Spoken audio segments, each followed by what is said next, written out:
Magandang araw mga labs, at ngayon nga for today's video ay magluluto si Mr. ng Bicol Express with sitaw. Ayan. So dahil nga siya ang magluluto today, so hindi ko nakita kung paano yung preparation na ginawa niya.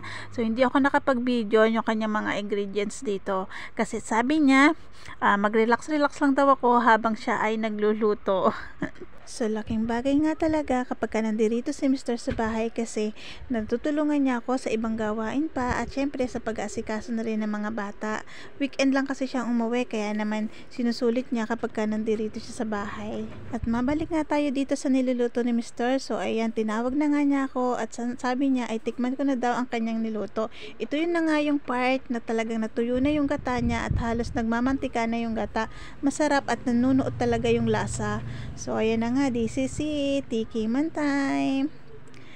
Ay nako, talaga sobrang napakasarap ng pagkakaluto niya dito. Tamang tama yung lasa at yung kanyang ingredients na mga nilagay. Yung gata talagang super duper talaga na nagpasarap. So, eto na nga at naluto na ang Bicol Express ni Mr. Naku, wag nang patumpik-tumpik pa, kainan time at dapat merong extra rice kasi naman duper duper sarap talaga at talaga namang mapapa-extra rice ka, o, 'di ba? Tara na, kainan time. Thank you for watching mga loves.